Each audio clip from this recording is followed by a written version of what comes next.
આધિ, વ્યાધિ અને ઉપાધિ ત્રણ છે. આધિ, વ્યાધિ, ઉપાધિ. આધિ કોને કહેવાય? વ્યાધિ કોને કહેવાય? પોતાના માટે ચિંતા કરતો હોય ને એને આધિ કહેવાય. પરિવાર માટે ચિંતા કરે એને વ્યાધિ કહેવાય. અને કાંઈ ન હોય અને હાવ મફતની કોકની જ ઉપાડીને બેઠા હોય એને ઉપાધિ કહેવાય. કાંઈ લેવા દેવા ન હોય આપણે એમાં અને કોકની લઈને બેઠા હોય એને મોટા મોટી ઉપાધિ કહેવાય. હવે આવી લેવી એના કરતા તો દીન હિત કાજ ઉપજાતા બહુ સુના. દીન હિત કાજ ઉપજાતા બહુ સુના. વ્યાધિ ન કર મૂલા. વ્યાધિ ન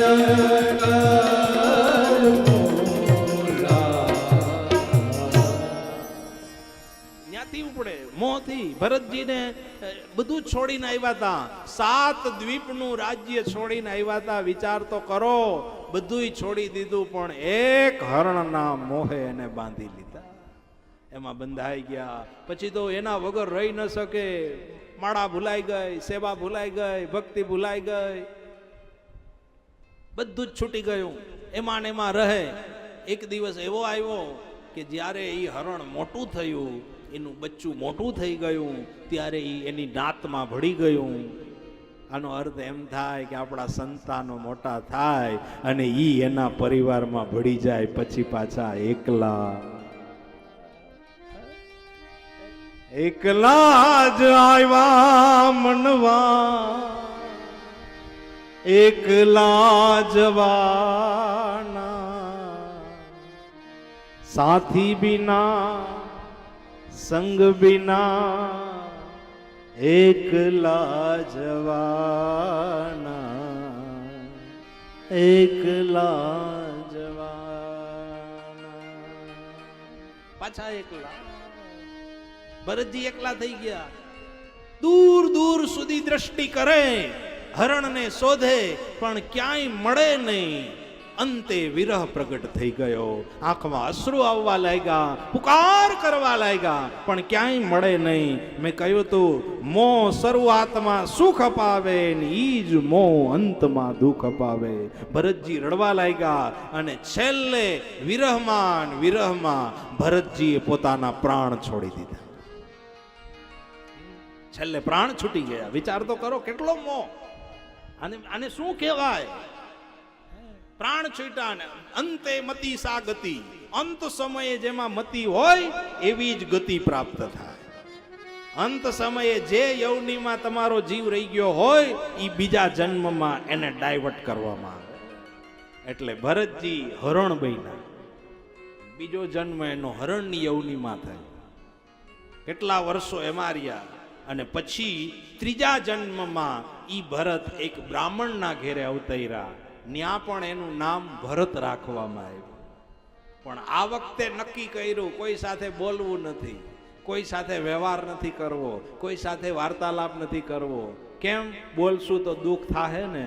એટલે મૌનમ સ્વીકૃતિ લક્ષણમ. સારા માણસની નિશાની છે બહુ ઓછું બોલે. પછી કોઈ બોલે નહીં એટલે એને લોકો જળ જેવો કહેવા લાગ્યા. એટલે એનું નામ રાખ્યું જળ ભરત. ભરતજી કે આ તો બોલતા હતા તોય દુઃખ હતું, નથી બોલતા તોય દુઃખ છે.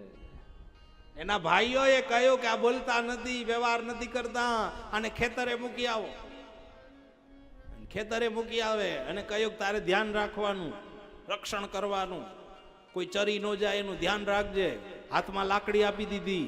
કોઈ ગાય, પશુ, પક્ષી ચરવા આવે અને ભરતજી હાથમાં લાકડી લે તા તો અંદરથી અવાજ આવે, હે ભરત, અજનાબખંડ દેશનો રાજા ભરત, હજી તને એમ થાય છે કે આ ખેતર મારું છે? તારા 3 જન્મ થયા છતાંય હજી મોહ છે કે આ મારું છે? મેં દાણા વાવ્યા, હા તે એક દાણો વાવ્યો, પણ અંદરથી 99 વીઘા એનો માલિક કોણ? વાવ્યો એક દાણો, વીઘા કેટલા? અસંખ્ય. એ બધાયના માલિક કોણ? આપણે નથી. બધી વસ્તુના માલિક આપણે નથી. એમાંથી 10મો ભાગ ભગવાનનો આપવો જોઈએ, કારણ કે ઈ એકમાંથી અનેક ઈ કરીને દે છે.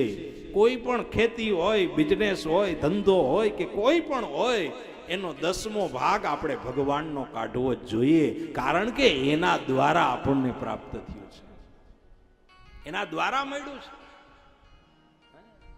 આપણી કોઈ સામર્થ્યતા નથી કે આપણે ડબલ કરી દઈએ એવી આપણી સામર્થ્યતા છે. અને આપણે ડબલ કરવા ગયા એમાં કેટલા હલવાઈ ગયા એ નથી ખબર આપણને.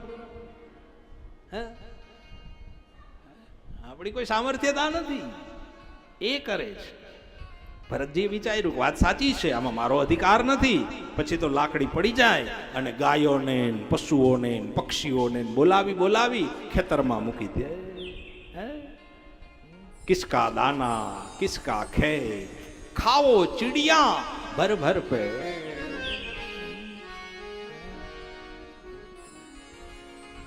કહેવાનો અર્થ.